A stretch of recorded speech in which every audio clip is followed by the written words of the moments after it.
Hi hello नमस्कार, मी काजल. आपल्या सर्वांचं माझ्या यूट्यूब चॅनलमध्ये आणि आपल्या अजून एका न्यू व्लॉगमध्ये अगदी मनापासून स्वागत आहे.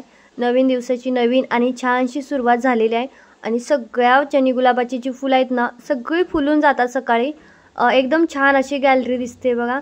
आणि यातलं रोज एक फूल रुद्र घेऊन जात असतो त्याच्या टीचरला गुड मॉर्निंग बोलण्यासाठी. नेहमीचा मागच्या वर्षीसुद्धा तो रेग्युलर घेऊन जात होता आणि आता ह्या वर्षीसुद्धा घेऊन जातो. पण तो जेवढी घेऊन जातो तेवढीच पाठीमागं फुलं फुलतात, कारण की बरंच ते वाढत जातं झाड. आणि त्याच्यानंतर आता मी तर रुद्रला तयार करत होते. त्याचं आज जन्माष्टमीचं सेलिब्रेशन होतं स्कूलमध्ये. सोमवारी आहे जन्माष्टमी, त्याच्यामुळे सोमवारी त्यांना सुट्टी राहणार. आणि मग ते काय करतात की आधीच सेलिब्रेट करतात, नंतर तर करू शकत नाही ना, झाल्याच्या नंतर म्हणजे मंगळवारी. त्यामुळे त्यांनी हा कार्यक्रम शुक्रवारीच ठेवला आहे आणि शनिवार रविवार 2 दिवस रुद्रला सुट्टी असते. आज जास्त वेळ स्कूल पण नव्हतं, 9:30 पासून 11:30 होतं. त्याच्यानंतर आम्हाला 10 वाजता बोलावलं होतं बघण्यासाठी. कार्यक्रम होता म्हणजेच लहान मुलं दहीहंडी फोडणार होते. त्याच्यामुळे इथं रुद्रला मी आता तयार करून घेत होते. त्याला हा ड्रेस ना 3 वर्ष सलग मी हाच वापरला आहे त्याला, कारण ज्यावेळेस तो स्कूलमध्ये जात नव्हता तेव्हाच हा ड्रेस आहे आणि तेव्हापासून मी तोच वापरते. तेव्हा आपल्याला असंच इच्छा असते आयांना की फोटो काढायचे मुलांना जन्माष्टमी आली की. मग मी त्यावेळेसच त्याला घालून फोटो काढलेले होते. त्यावर्षी थोडा वेगळा दिसत होता, पण मागच्या वर्षी आणि ह्या वर्षी सेम टू सेम दिसतोय. मला तर किंचितही बदल दिसत नव्हता. मागच्या वर्षी आम्ही त्याचं फोटोशूट पण केलं होतं स्टुडिओमध्ये जाऊन. त्यामुळे मग ह्या वर्षी करावं का नको असं चाललं होतं, कारण सेमच दिसतोय आणि काही किंचितही त्याच्यामध्ये बदल झालेला नव्हता. मागच्या वर्षी पण आम्ही कॉपीज वगैरे काढून घेतल्या होत्या. तर ड्रेस घालून त्याला बाजूबंद घातलेत मी साईडनी दोन्ही हाताना. ते तर काय दिसत नाही. असं ओपन जर ठेवलं ना, म्हणजे फक्त धोतीच घालायची तर ते दिसतं. पण ते मग ओपन राहिलं की स्कूलमध्ये पण AC मध्ये थंडीमध्ये नंतर आज सगळे लोक येतात तिथं बघायला, मग ते ओपन असं उघडं बरं नाही वाटत. त्याच्यामुळे मी वरचा शर्ट पण घातलेला आहे. त्यामुळे जे साईडचे बाजूबंद आहेत ना, त्याचा तर काहीच फायदा होत नाही. आणि मग मोत्याची सगळी ज्वेलरी घालते मी इथं. 2-4च माळा घालणार आहे त्याला, कारण जेवढ्या जास्त माळा घालेल ना तेवढं ते जास्त छान दिसतं. त्यामुळे इथं मी माळा घालून गेलते आणि त्याच आहेत पहिल्यापासून, अजून खराब वगैरे झालेल्या नाहीत. पहिल्या ज्या घेतल्या होत्या त्याच आहेत, फक्त कानातले वगैरे मी नंतर घेतले. आधीचे पण आहेत पण छोटे आहेत असे रिंग टाईप, त्यामुळे ते एवढे असे छान दिसत नव्हते. त्यामुळे नंतर मी प्रेसवाले घेतले पाठीमागून. आधीचे पण प्रेसचे होते पण ते दुखत होते. दुसरे घेतले, आता बघू ते कसे दिसत आहेत. तर आता त्याला टिक्का वगैरे लावून इथं मी घेतला आहे, पण तो राहील का नाही काय माहीत, कारण गरमी वाढले आणि उकडते त्याच्यामुळे घामामुळे ते निघून जाईल. तर त्याला इथं कानातलं वगैरे घालून घेतले मी. तसं त्याला बाकीचं सगळं आवडतं, पण कानातलं ना थोडंसं प्रेसचं कानातलं काय होतं दुखतं, तरी मी ढिल्लं करून घालत असते की रुतलं नाही पाहिजे, नाही तर घरी येईपर्यंत तो कान लालच होऊन जातो. मागच्या वर्षी सेम तसंच झालं होतं. त्याच्यामुळे मी ह्या वर्षी थोडंसं हलकं म्हणजे पाठीमागचं थोडंसं लूज असणारच घातलंय त्याला. पडलं तरी पडलं, पण ते उगं फिट्ट नको व्हायला, पण छान दिसतंय असं वालं. आणि त्याच्यानंतर वरती साधं सिंपल जे ड्रेससोबत आलं होतं ना मोरपिसाचं, तेच मी इथं लावून घेणार आहे. मस्त वाटत होतं आणि हलकं फुलकं, कारण जास्त पण त्याला गरमी नाही वाटली पाहिजे किंवा इरिटेट नाही झालं पाहिजे. नाहीतर लेकरं ना इतके असतात आणि ओळखतच नाही, सगळे सेम दिसतात. आणि आता बघा त्याला मी इथं दुसरे एक होतं छोटंसं कानातलं, ते पण वरती लावून बघत होते की बरोबर दिसते का, कारण श्रीकृष्णांच्या वरती इथं काय म्हणतो आपण ते बुगड्याच्या तिथं पण एक असतं वेगळं. तर आता मी स्कूलमध्ये आलं होतं आणि हा रुद्रचा क्लास आहे बघा. सगळेजण यायला लागलेत बाहेर हळूहळू. सगळ्या मुली आहेत पहिल्यांदा, किती छान आणि वेगवेगळ्या दिसत आहेत. आणि जवळपास सगळ्यांचे ड्रेस सेम आहेत. मुलांचे तर सेमच आहेत, मुलींचे थोडेफार कलर वगैरे वेगळे आहेत. आणि बघा आता रुद्र येतोय, तर रुद्र सगळ्यात पाठीमागाचा आता हाय आल्याच्या नंतर तो हाय करेल बघा. त्याचं तर लक्ष मम्मी माझी आली का, माझे पप्पा आलेत का. आला की बाहेर लगेच आहे ना आम्हाला बघितलं आणि हाय वगैरे करायला लागला आणि कसा पाठीमागा हळूहळू चालतोय. स्कूलवाल्यांनी डेकोरेशन वगैरे पण छान केलेलं होतं यावेळेस.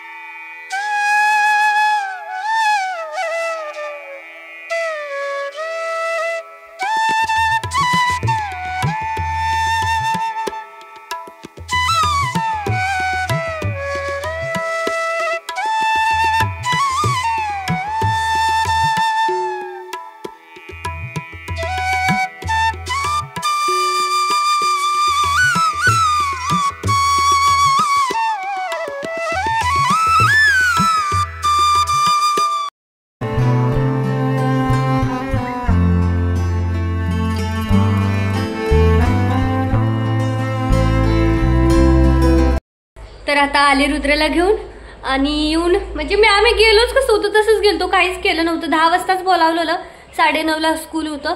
तर आले की लगेच त्याने कपडे काढले आणि आता फ्रेश व्हायला गेलाय. तर इतका वेळ गेला ना स्कूलमध्ये. त्याला ना काय होतं माहिती, लिपस्टिक लावलेली असती आणि मला जसं लिपस्टिक सहन होत नाही तसंच त्याला पण लिपस्टिक सहन होत नाही. असं करतो, असं त्याचं ओठच अजिबात उघडत नव्हता. मी त्याला वरून सांगत होती, अरे तोंड उघड, टीचर फोटो काढताय. तर तो असंच त्यामुळे त्याला अजिबात लिपस्टिक सहन होत नाही. आला आला आला, अरे अरे अरे आला. चला आता स्वयंपाक वगैरे करून घ्यायचाय.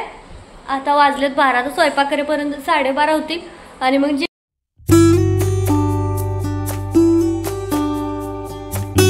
तर बघा, कालपासून मला बऱ्याच कमेंट येतात की मशीन घेतली, चालू कधी करणार, सुरू कधी करणार आहे, सण कधी दाखवणार आहे. तर तुम्हाला तर माहित आहे, ज्या दिवशी मशीन घेतली तेव्हा रुद्र आजार होता. त्याला आम्ही हॉस्पिटललाच घेऊन गेलो होतो, तेव्हाच मशीन आणली होती येता येता. आणि त्याच्यानंतर तो 2 दिवसात बरा झाला. आणि त्याची वाफ, तो काय करतो की मिठीत त्याला झोपायचं असतं माझ्या, आणि त्याची वाफ लागल्यामुळे मी आजारी पडले. मला बाकी काही नाहीये, फक्त सर्दी आहे. मग ते सर्दी आल्यानंतर कसं डोकं जड झाल्यासारखं होतं ना, असं घशामध्ये खोकवा, बाकी ताप वगैरे असलं काही एक नाहीये. रुद्र पण खोकतोय. तर थोडंसं मग सर्दी आल्यासारखं झालं. मग मी थोडंसं आराम केला 2 दिवस म्हटलं, कारण की आराम पण गरजेचाच असतो बरं का, तेवढाच. आणि त्याच्यानंतर मग काल मी मशीन सुरू केली होती, पण तुम्हाला व्हिडिओ काय काढला नव्हता, कारण संध्याकाळी आम्ही 7च्या नंतर सुरू केली होती. मग अंधार असतो आमच्या रूममध्ये, एवढं दिसत नाही. तर आम्ही चालू केली. मला बिलकुल जमलं नाही. मला पहिल्यांदाच वाटत होतं मला येईल का नाही. मी तिथं त्या माणसाला सगळं विचारलं पण होतं, पण मला आलंच नाही. पहिल्यांदा मी बॉबिन व्यवस्थित लावली, मशीन चालू केली, पण धागा तुटून वर यायचा, धागा वर यायचा. असा मशीन चालू केली की धागा वेगळा आणि हे वेगळं असं व्हायला लागलं. मला कळतच नव्हतं काय होतंय. बऱ्याच वेळ मी ते ट्राय केलं. त्याच्यानंतर मग हे म्हटले की अगं युट्यूबला व्हिडिओ बघा असतील 2-4. तर मग व्हिडिओ सर्च केले की कसं बॉबिन लावायची, कसं स्टार्ट करायची, सुरुवात केलं. पण मला तरी पण नाही जमलं. बऱ्याच वेळ म्हणजे 1 तासाच्या मध्ये गेला होता, 7 ते 8 वाजेपर्यंत. का माझ्या लक्षात आहे, कारण 8 वाजता करेक्ट मी मग माझ्या मैत्रिणीला कॉल केला, खाली दीपिका म्हणून आहे, तुम्हाला माहित असेल. हे म्हटले अगं दीपिकाकडे पण मशीन होती ना आधी, ती असं काय सांगत होती, तिला विचार बरं, तिला येत असेल, असं हे बोलले. मग त्याच्यानंतर मी तिला कॉल केला आणि बोलवला. अगं म्हटले ये ना, मला काही समजत नाही यातलं. मग ती आली आणि तिने चालू करून बघितले व्यवस्थित, तर तिला चालायला लागली. असं झालं. माझं मागची जी माझी जुनी मशीन आहे ना, त्या बाबतीत पण तसंच झालं होतं आणि ह्या मशीनच्या बाबतीत पण मला तसंच अनुभव आला सेम. मग तिने चालू केली. तिला पण पहिल्यांदा 1-2 वेळा थोडंसं हे झालं, नंतर तिनं व्यवस्थित चालू केली. तिला चालवायला यायला लागली. मग तिने मला बरंच शिकवलं, बॉबिन कशी लावायची, धागा कसा लावायचा वगैरे वगैरे, बरंच लॉक कसं करायचं. मला लॉक कसं करायचं या मशीनवरती त्या दिवशी बघितलं होतं, पण नंतर समजलंच नाही. आणि गुडघ्याच्या खाली बघा, खालच्या साईडला एक असं आहे, तर ते पण मला बऱ्याच जणांनी काय सांगितलं, पण मला काही एक कळलं नाही, कारण आपल्याला अनुभवच नाही. आपण जन्मापासून कधी ते बघितलेलीच नाही मशीन, त्यामुळे मग त्याचा अनुभव नसल्यामुळे काहीच कळत नव्हतं. तिने मला सांगितलं की असं मांडीनं पण तू लॉक करू शकते खालून, असं तिने सांगितलं. त्याच्यानंतर कळलं. त्यानंतर मग मला थोडंसं तीच बसली, थोडंसं फिटिंग करायचं होतं, तर तिच्याकडूनच करून घेतलं. तिला म्हटलं कर, मला आता लगेच येणार नाही, कारण जुनी मशीन थोडीशी लूज होत होतं काल, तर त्याच्यामुळं. आणि मग तिनं मला बऱ्याच गोष्टी सांगितल्या की 6-6 महिन्याला सर्व्हिसिंग करायची मशीन वगैरे, किंवा ऑइल कुठं करायचं, कसं करायचं. तिनं सगळं करून पण दिलं मला काल रात्री, त्यामुळे काही प्रॉब्लेम नाही. पण त्या मशीनच्या बाबतीत माझी मशीन आधीची जुनी मला चांगली वाटते, कारण त्या मशीनला मला आतापर्यंत 1 रुपया सुद्धा खर्च आलेला नाहीये. आणि त्याचबरोबरच कधी सर्व्हिसिंगला दिलेली नाही, आणि ऑइल सुद्धा 15-15 दिवसातून केलं तरी चालत होतं. पण ह्या मशीनचं तसं नाही. ती मला सांगत होती की रोज ऑइल करायचं, संध्याकाळी झोपताना मशीन बंद करून ठेवली की ऑइल करूनच झोपायचं, दुसऱ्या दिवशी पुन्हा मशीन चालू करायचं. म्हणजे ह्याच्यामध्ये खूपच जास्त खटपट आहेत. आणि त्या आधीच्या मशीनचं सेटिंग पण चांगलं आहे, फक्त फरक एवढाच आहे की ही मशीन खूप जास्त फास्ट चालते. तिने थोडंसं शिवल्यानंतर मला तिनं दिलं, मी चालू केली, एकदम पळायला लागली मशीन जोरात. मला म्हणजे खूपच फास्ट मशीन चालते जी नवीन मशीन आहे ती. आणि चालू पण झाली. पण आता मी पुन्हा ट्राय करणार आहे. पण मग आता आजचा दिवस पण असाच गेला, तुम्ही बघितलं. सकाळी पण तिकडे गेलो, 10:30 वाजताच गेलो होतो. तिकडे फक्त झाडू मारला आणि गेली. माघारून सगळं आवरलं, कपडे, भांडी, किचनचा, घरचा सगळं आवरलं. आणि मग त्याच्यानंतरच थोडंसं झोपलो, आराम केला. रुद्रला पण कंटाळा आला होता, त्याला पण झोपवलं. आणि ह्यांची नाईट शिफ्ट असली ना मला काही कामं सुचत नाही. नाईट शिफ्ट असली जवळजवळ माझं पूर्ण ते हाऊसवाईफ म्हणजे नुसतं आपलं घरकाम हे एवढाच माझं थांबतंय, बाकी दुसरं कुठलंच काम होत नाही. नाईट शिफ्ट असली की रुद्रला वेगळा टिफिन, त्यांना वेगळा नाश्ता करून द्यावा लागतो. त्याच्यानंतर त्यांना सारखं व्यवस्थित साफसफाई पण पाहिजे असतं. तसं आपलं दुसरी शिफ्ट असली की मी माझं पटपट घरातलं कितीही तुकडे वगैरे मशीनचे पडले तरी काही प्रॉब्लेम नसतो. तर त्याच्यामुळे बऱ्याच जणांचे कमेंट येत होत्या की चालू केलीस का, म्हणून म्हटलं सांगावं, याच्यावरती सविस्तरच बोलून सांगते. तर चालू केली होती काल, आता मी आज ट्राय करते की मला आता येते का, मग तुम्हाला ते शेअर करेन की मी कशी कशी बॉबिन भरली, कशी कशी नाही. माझं तर ना काय चाललंय मला समजत नाहीये. माझ्या आईची यात्रा आहे, म्हणजे माझं माहेरचं कुळदैवत. तर आज माझा बहीण भाऊ सगळेजण गेले. तर ती मला बोलत होती की म्हणजे मी सांगते, मी प्रत्येक वेळी त्यांच्याकडनं जाते. मी आधी पनवेलला जाते, कळंबोळीला, आणि तिथून मग मी त्यांच्यासोबत ट्रॅव्हल्समध्ये जाते प्रत्येक वेळीच. पण ह्या वेळेस झालं असं की आज रुद्राचं फंक्शन होता स्कूलमध्ये, त्याचं तर एवढं काही नव्हतं, ते स्किप केलं असतं. पण आज ट्रेनच नव्हत्या डायरेक्ट, मध्ये मग दादरवरनं पुन्हा मला दुसरी ट्रेन पकडायचं म्हणजे तो खूपच बॅग, रुद्र आणि तिकडची लोकलची गर्दी तुम्हाला माहितच आहे. एकदा दोनदा आली, माझा जीव असा नकोसा झाला होता. नशीब तिथं म्हणजे असे चांगली माणसं भेटतात आपलं बॅग वगैरे घ्यायला, मग आपण आपल्या लेकराला घेऊन उचलून पटकन जायचं. नाहीतर खूप अवघड असतं असं एकट्यानं प्रवास करणं.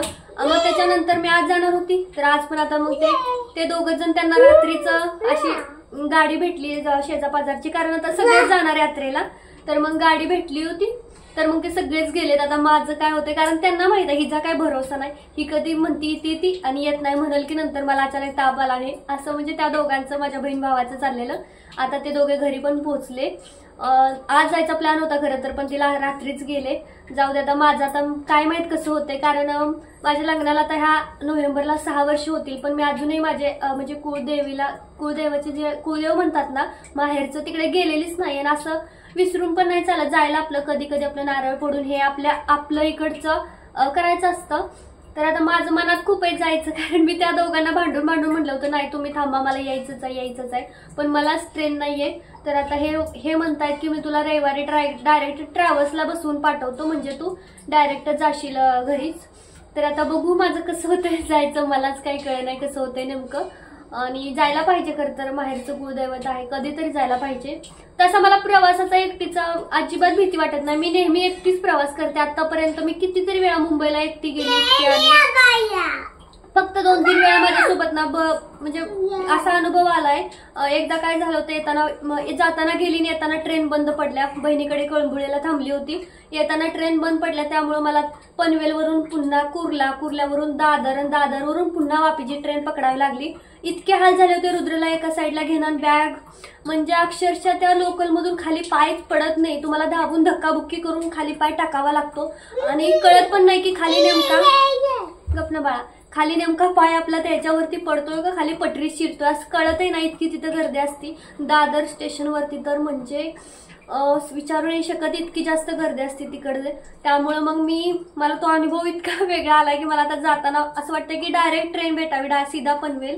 आणि त्याच्यामुळे नाहीतर मी एकटीच जाते, नेहमीच आमचं आहे, मी कधीच ह्यांच्यासोबत जात नाही, मी एकटीच जाते आणि एकटीच येते माझं हमेशा. पहिल्यांदा ज्यावेळेस रुद्र झाला होता 6 महिन्याचा होता, म्हणजे 5 महिन्याचा असताना मी माझं माहेरून सासरी गेले होते, 1 महिना तिथं थांबले. आणि मग 6 महिन्याचा झाल्यावरती मी डायरेक्ट इकडं म्हणजे गुजरातला आले होते एकटी, रुद्रला घेऊन, 6 महिन्याच्या रुद्रला घेऊन आले होते. पण त्यावेळेस स्पेशल गाडी आम्ही केली होती, तरी सुद्धा ड्रायव्हर आणि आपण असं दोघं म्हणजे भीती वाटते. आणि तिथून आम्ही सकाळचं निघलो होतो 10 वाजता घरून, म्हणजे माझ्या सासरहून. आणि मग आम्ही हलोलला म्हणजे बडोद्याला ना रात्रीच्या 2:30 वाजता पोहोचलो होतो. ह्यांना मी रात्रीच्या 2:30 वाजता रूमवरती आलो, तिथं डायरेक्ट लोकेशनवरती त्यांनी घेऊन गेले. मग इतकं म्हणजे ते वेगळे क्षण होते, ते असे कॅप्चर करता यायला पाहिजे होती की बापरे रात्रीच्या 2:30 वाजता मी आले वगैरे. आता ते मनात आहे, पण असं व्हिडिओच्या द्वारे जर असतं ना तर त्यात आपल्याला बघायला भेटलं असतं वेगळं आपलं मागचं काहीतरी. तर हा एक फायदा असतो बरं का व्हिडिओ बनवण्याचा, की आपलं मागचं आपल्याला ते बघायला भेटतं, भूतकाळातल्या काही गोष्टी. तर तो क्षण खूप वेगळा होता की मी एकटी रुद्रला फर्स्ट टाइम घेऊन आले. रुद्र झाल्याच्या नंतर लग्नाच्या आधी तर कुठे जायचा प्रश्नच नव्हता, कुठे साधा आम्ही दहिवडी फलटण तिकडे सुद्धा जास्त जात नव्हतो, त्यामुळे इतकं मुंबई गुजरात तिकडे यायचा प्रश्नच यायचा नाही. आणि त्याच्यानंतर मग लग्न झाल्यानंतर यांच्यासोबत आली होती 2दाच फक्त. आणि त्याच्यानंतर मग रुद्र झाल्यानंतर फर्स्ट टाइम एकटी आली होती. त्यामुळं मला एकटी जायचा अगदीच अनुभव आहे. काय म्हणजे भीती काही वाटत नाही, पण आता थोडंसं वाटते, कारण की आता न्यूज पण अशा काही बघायला भेटतात ना की भीती वाटते. तर आता बघू मी संडेला जाते का नाही. तर तुम्हाला सांगायचं होतं की काय काय चाललंय काय नाही चाललंय, कारण बऱ्याच जणांच्या तशा मला कमेंट येत होत्या. तर आता आज तर आता काय म्हणजे बघू आता. पण उद्याच्या व्हिडिओमध्ये मी तुम्हाला मशीन चालवताना दाखवेन, बॉबिन कशी भरली आणि चालवाय कशी लागली ते मी उद्याच्या व्हिडिओमध्ये तुम्हाला सविस्तर सांगते. कारण की आजचा दिवस पण आता हा असाच बिझी गेला रुद्रमुळे, तर आता त्याला पण टाइम द्यावाच लागतो, लेकराचं पण महत्वाचं असतं. तर जाऊ दे चला. तर आपला आजचा हा छोटासा ब्लॉग होता. कसा वाटला मला कमेंटमध्ये कळवा. आवडला असेल तर लाईक करा, शेअर करा, चॅनलला सबस्क्राइब करा. Bye bye.